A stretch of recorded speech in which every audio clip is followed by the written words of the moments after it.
So what's up guys, for this video, dito tayo ngayon sa may Zobel Rojas Avenue. Dito sa may parking na Palanan and Manila area. So ngayon ipapunta tayo ng Makati Avenue. Papunta tayo ng Jupiter, no? So itutulong ko sa inyo yung mga sikretong daanan. Nakaiwas tayo sa mga sasakyan. So medyo makakaiwas tayo kahit paano. So ito yung Zobel Rojas. Galing tayo ng Vito Cruz, no? Kung galing ka ng Vito Cruz, so dito ka dadaan sa Zobel Rojas. Papunta ng, ang target natin is papuntang Petron, Makati Ave, no? Uy, my goodness.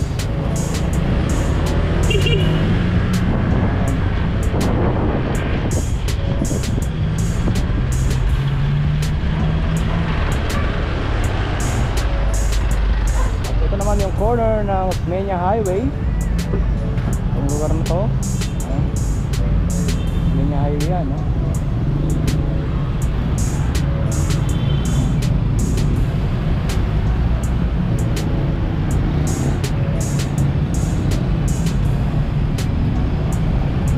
Yan, kung bago ka pa lang pala sa aking YouTube channel, baka napadaan ka, no? Huwag mo nang kalimutang mag-subscribe para sa mga susunod natin mga updates, no? So magro-road tutorial tayo. So ngayon papunta tayo ng Petron, Makati Ave, no? So instead na dyan tayo sa Camagong dadaan, dito tayo sa loob ng San Antonio Village, Makati dadaan. So dito tayo, kakakanan tayo dito sa unang kanto. Ito ay Mayapi Street. Yan, ito loob to ng San Antonio Village, no? So yung gate na yan ay sinasara alas 10 ng gabi. So dito tayo sa loob ng San Antonio Village, kung saan nakatira si dating Vice President si Jomar Binay dito sa San Antonio, no? So ngayon merong mga ginagawa dito, no? Inaayos yung kanilang mga drainage dahil nga ang lugar na to ay bahain din to noon, pero ngayon ewan ko lang kung bahain pa ba to.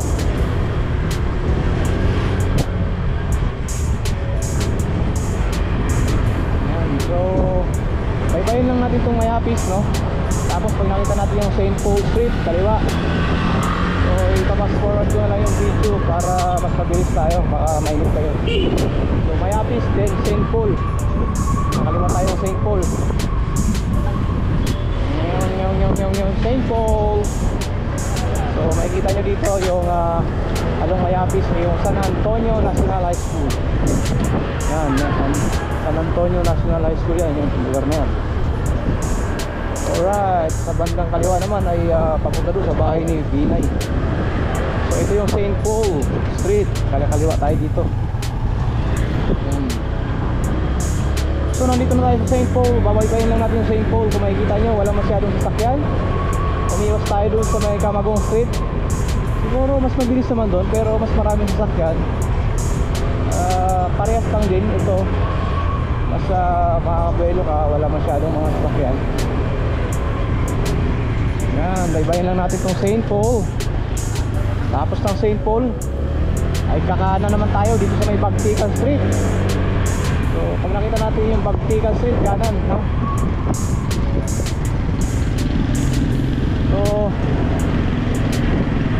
So ito ng San Antonio Village, no? So palabas na tayo, pag nakalabas na tayo ng gate ng Bagtikan, so barangay San Antonio pa rin yun, pero wala nang gate yun, open na yun, open na yun sa gabi, hindi nagsasarado. Yan, Bagtikan yan, oh. Nakita natin yung Bagtikan, diretso lang natin ito. Oy, nag-stop, yun lang, naabot tayo sa traffic light. So okay lang yan, dito tayo sa yan, tama-tama, itong Bagtikan na to, yan, yung corner na yan, Pino Roses Avenue yan. Pino Roses yan, no? Pagka kumanan ka, papunta doon sa dulo niyan ay Walter Mart, no? Papunta ng Walter Mart. Dito naman sa aking kaliwa ay papunta ng PRC o Santa Ana. Dito naman pag dinerecho mo, papunta ng Camagong pa rin, pinakadulo ng Bagtikan, no? Pero malapit ka na sa corner ng Ayala Extension. Oras natin alas 2:04. Wala na akong gasolina, ubos na, oh. Nag-blink na.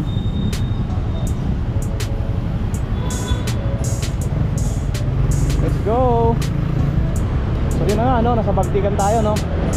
Ito, Bagtikan Street. Ang pinakadulo ng Bagtikan Street, Camagong pa rin, no? Camagong Meralco, tapat ng Petron, no? Doon tayo pinakadulo nito. So, marami na mga exit point dito. Yan, dyan, mayroong kakanan ka dyan. Palabas naman yan ng ano, Malugay, pagkapunta ka ng Ayala. Okay. So dito, diretso lang natin to, Bagtikan Street. Dito kasi hindi masyadong crowded, kumbaga hindi ganun maraming sasakyan. Kaya maluwag, no?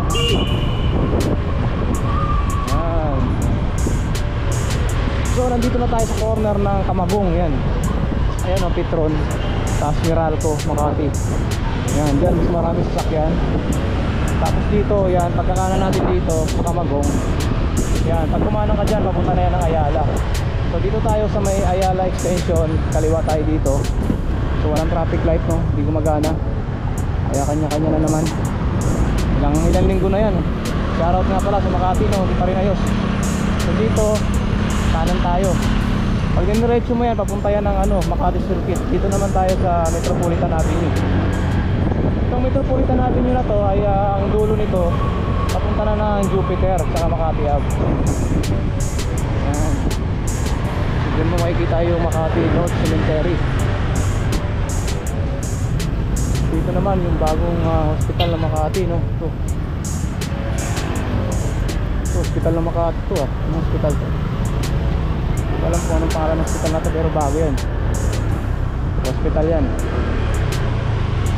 Diyan nakalagay dati yung Makati Hospital. So dito makikita mo Metropolitan, maluwag, di ba? Papunta tayo ng Makati Ave. So instead na mag-Bindiya ka, yung Puerto Avenue ka, crowded doon, maraming sakyan. Dito, okay lang, hindi naman marami. Kaya tuloy-tuloy lang, no? Ang oras natin alas 2, no? Alas 2:07 ng tanghali. Dito madadaanan natin yung ayan, yung Just Mall, yan. Sa aking kaliwa, Just Mall. At dito naman sa aking kanan, yan yung dating eskwelahan ng Mapua. At ngayon ay ginigiba na, ginagawa ng bagong building, no? Yun, ito Metropolitan Avenue. So ngayon, matatapos na dito ang Metropolitan Avenue. Pagtawid natin ng traffic light na yan, ay Jupiter na po yan, yung street na yan. At Barangay Bel Air na. Ito sa tingin ko, sakop pa to ng San Antonio. O hindi ko lang sure, pero hindi na yata, sakop na yata ito ng ano, Barangay Valenzuela, parang ganun. Valenzuela, may Barangay Valenzuela dito doon sa unahan. Yan. Well, 10 minutes recording na tayo, no?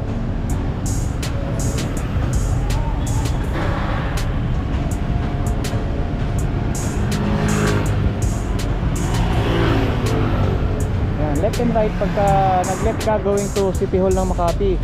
Pag nag-right ka naman, papunta ka ng Hilpuyat Avenue,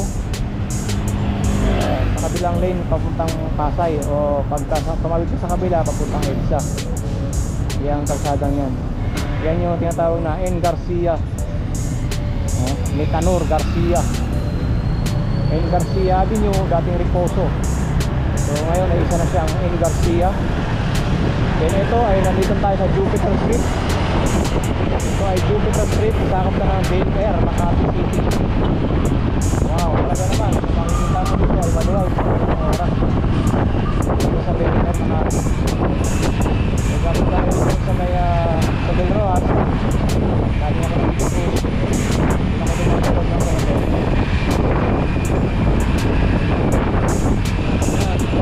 Nainip ka na at hindi mo matatapos yung dito, no?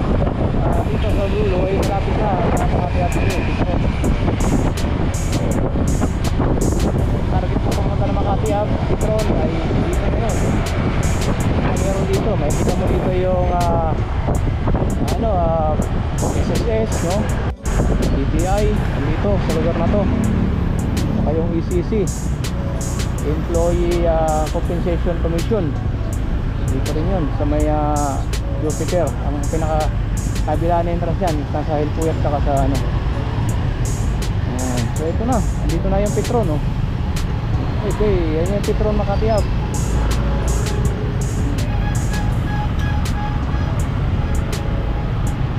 So ngayon, kung nandito ka na sa Petron, so pwede ka na ramekta sa mga susunod pang destinasyon. Kung ano yung gusto mong puntahan, no? Kung ikaw ay pupunta ng BGC, pupunta ng Pasig, yan. Dito, pwede ka na kumaliwa dyan. So yun lamang po, maraming salamat at sana ay may natutunan kayo sa kunting ating tutorial ng video ngayon, no? Kunting tutorial natin sa mga road tutorial. So subaybayan nyo yung mga videos natin sa susunod dahil mag-upload tayo ng mga road tutorials at mga information videos. At yun nga, dahil nga meron tayo nag-English sa ating YouTube channel. So tayo nga ay isa ng motovlogging, no? At nakabili na nga tayo ng mga equipment, so motovlogging. Kaya naman sa mga susunod natin mga video ay more on motovlogging na yung ating i-upload. Yun lang po, maraming salamat and this is Anthony TV. Naman po, maraming salamat and thank you for watching. Sana po ay supportahan ninyo ang aking YouTube channel. Meron pa tayong mga